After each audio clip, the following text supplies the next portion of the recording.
Donc aujourd'hui, on va voir le portail EasyApp et notamment la communication interne en entreprise et pourquoi c'est important de porter son attention dessus. Juste pour faire un focus un petit peu sur la communication, il faut savoir que un facteur clé effectivement de la production en entreprise, mais le chiffre vraiment à retenir, c'est que 25% du gain de productivité est dû à une communication efficace envers les équipes. C'est pour ça qu'on a décidé de développer au sein d'EasyApp le module Portal.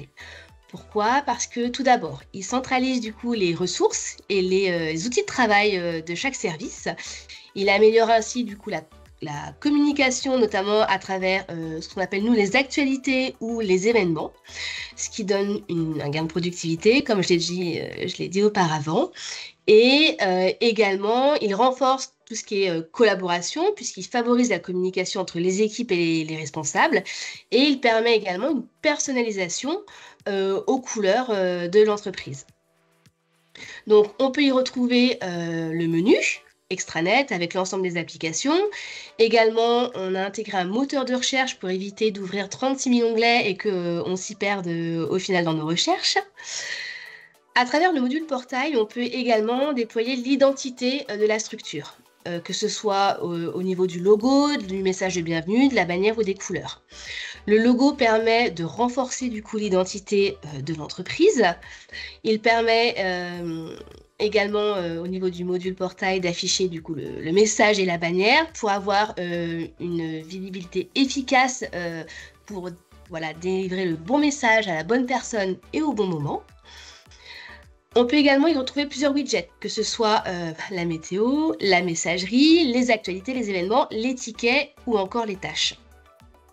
Bien entendu, pour paramétrer efficacement et optimiser ce portail, on propose derrière des ateliers de paramétrage. Donc voilà comment ça se présente.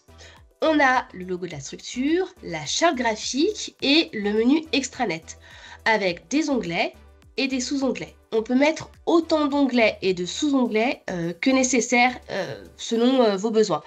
On peut très bien définir ça, par exemple, par service et y appliquer derrière des droits spécifiques. Ce qui veut dire que, par exemple, vous avez un onglet RH avec des notes de service, des organigrammes, mais aussi des applications et des outils avec lesquels le service travaille quotidiennement. Si vous souhaitez que cet onglet soit visible uniquement par les personnes du service RH, c'est tout à fait possible de restreindre l'accès seulement aux 3 personnes, par exemple, qui font partie du groupe RH. Si, par contre, vous avez plusieurs entités qui travaillent avec les mêmes outils, c'est également possible de regrouper ces DRH, par exemple, dans un groupe spécifique et de leur attribuer le droit de regard sur cet onglet-là. Ensuite, on va avoir ce qu'on appelle la bannière. Soit on peut mettre une image, ou alors on peut mettre un texte à partir du moment où c'est sous un format PNG ou JPEG. On y retrouve la barre de recherche Google qui fonctionne exactement pareil que le moteur de recherche Google. Et derrière, on peut moduler plusieurs widgets qu'on peut ajouter, supprimer selon les besoins et la stratégie aussi de la structure. Nous, aujourd'hui, on a choisi de mettre en place tout ce qui est fêtes et météo. C'est un petit peu le côté fun, on va dire, de l'application. Ça plaît beaucoup, généralement. On active également les actualités. Donc, qu'elles soient internes ou externes à la structure, c'est tout à fait possible de la mettre en place. Il suffit, pour voir le contenu, de cliquer dessus. Et on arrive, du coup, sur l'actualité. On peut y mettre du texte, des photos, des vidéos, des liens, bref, tout ce dont on a besoin pour communiquer efficacement avec l'équipe. Il est également possible d'attribuer des droits spécifiques sur ces actualités. C'est-à-dire qu'il y a des actualités qui concernent tout le monde et il y a des actualités qui concernent seulement certains services, certaines personnes ou même certaines entités, puisque parfois il y a des structures qui ont des pôles handicap, des pôles enfants, des pôles personnes âgées et forcément les actualités ne concernent pas forcément l'ensemble de ces pôles. Donc c'est tout à fait possible d'y attribuer des droits de regard, de visibilité spécifiques. On va également avoir le widget événement, qu'on appelle aussi agenda, qui permet d'afficher les dates clés de la structure. Donc pour l'instant, moi j'ai mis ça, mais voilà, ça peut être par exemple une date de comité stratégique, de COMOP, etc.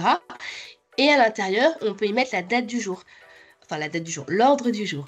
Ce qui va permettre, derrière, aux équipes qui sont reliées, par exemple, à ce comité stratégique, de préparer la réunion en amont et d'être efficace le jour J et de pouvoir optimiser le temps de travail.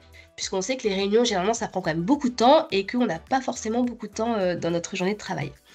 On peut y mettre, encore une fois, des vidéos, du texte, des photos et des liens. Bien entendu, on peut appliquer aussi, je ne sais pas si je l'ai déjà dit, mais des droits spécifiques sur tout ce qui est événements et agenda.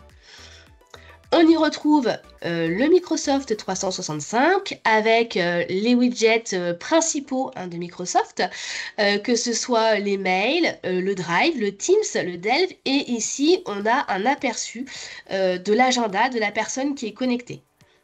On y retrouve également un résumé des tickets en cours et des tâches auxquelles sont attribuées la personne qui est également connectée à son compte. Voilà pour l'interface du portail. Il est également possible, avec le portail, d'avoir du coup le socle de l'outil EasyApp avec ces 3 onglets, que ce soit entité, adresse et personne, où on va retrouver un annuaire regroupant l'ensemble des entités, dans lesquelles on peut y apercevoir et y afficher les informations de l'entité avec son identification, ses coordonnées et diverses informations. On y retrouve également les adresses rattachées à l'entité, le parc informatique de l'entité en question, que ce soit la configuration du SI, les applications, le matériel, les licences, les liens de téléphonie. On a tout le détail également concernant les machines virtuelles et plusieurs sous-onglets dans les onglets qu'on affiche, notamment pour les applications. On y retrouve tout ce qui est hébergement locaux, connecteurs et interfaces. C'est ce que je disais tout à l'heure, il y a certaines structures qui ont plusieurs activités. On peut alors les segmenter ici à travers voilà, une liste où tout simplement on peut ajouter l'activité, on l'enregistre, et ce qui permet après d'avoir une meilleure segmentarisation des activités. On a également l'annuaire qui est rattaché à l'entité en elle-même. On peut avoir accès également aux adresses, qu'on appelle également finesses. Donc, si on passe par les entités, on a les adresses spécifiques rattachées aux entités. Et ici, on va avoir un annuaire plus global des finesses qui sont rattachées au sein de la structure. On a également pu rattacher les interventions à ces adresses. Et puis, une cartographie concernant les postes de travail, les serveurs, les routeurs, les machines virtuelles. Et parmi ce socle, on a également accès à l'annuaire des personnes, donc qu'elles soient rattachées à l'entité, aux adresses, etc. Là, c'est encore une fois l'annuaire global de la structure où on y retrouve plusieurs informations lorsqu'on peut rentrer sur la fiche avec l'identité de la personne, avec ses coordonnées, et diverses informations. Il y aura toujours un menu sur la gauche où là ça concerne vraiment la personne en elle-même, où on peut renvoyer les codes à l'utilisateur, afficher le mot de passe provisoire si jamais elle l'a oublié ou perdu pour qu'elle puisse le refaire. On a également un historique du matériel puisque chaque matériel peut être rattaché à une personne. Si jamais l'utilisateur ne fait plus partie de la structure, on peut l'archiver et puis on aura toujours un menu classique, on va dire, où on peut rattacher des images, des liens, des commentaires et des documents. Concernant cette personne, on a également accès à son profil informatique. Si on a pu rattacher un matériel à cette personne, on va le retrouver ici dans matériel. Et là, on va avoir accès à les droits qui lui ont été attribués, que ce soit des droits de regard, de lecture, de modification, etc. On retrouvera également ses rôles au sein des projets. On aura toujours un pôle RH pour voir les missions qui lui ont été attribuées, un résumé de ses tickets et puis également un récapitulatif de ses droits. Voilà pour la présentation du module portail. Est-ce que vous avez des questions suite à cette présentation ? Alors moi non, voilà, je voulais voir un petit peu comment ça se paramétrait. C'est forcément EasyDSI qui paramètre ce portail ou il y a une interface d'administration pour l'association? Alors non, il y a une interface d'administration. Nous, ce qu'on fait dans un premier temps, c'est qu'on prévoit ce qu'on appelle un workshop, hein, un atelier de paramétrage pour vous mettre un peu le pied à l'étrier, on va dire. Ouais. Et derrière, bien entendu, vous avez la mainmise hein, Et sur ça le se présente paramétrage de comment ce du portail. coup l'écran de paramétrage? Alors, il y a deux possibilités. Pour le menu extranet, soit on passe directement par l'onglet, par le menu portail et le menu extranet, où Ouais, là, on va pouvoir paramétrer le menu d'accord. extranet et avoir une prévisualisation de l'arborescence en fonction des droits et des groupes spécifiques qu'on aura créés en amont.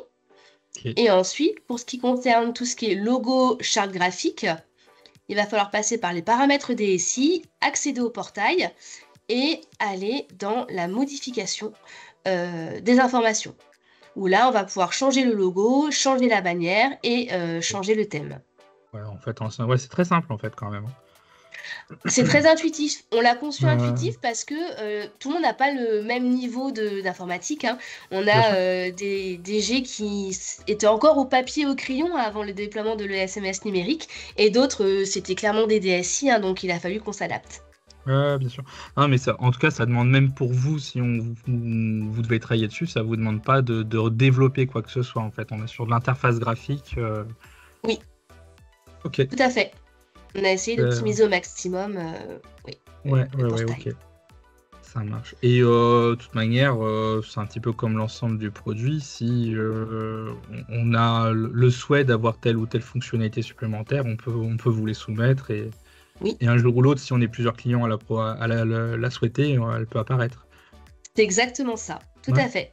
Si ça demande des développements mineurs, effectivement, et qu'il y a un certain nombre de clients à demander ça, effectivement, que nous-mêmes, on est preneurs parce que ça va faire évoluer notre application.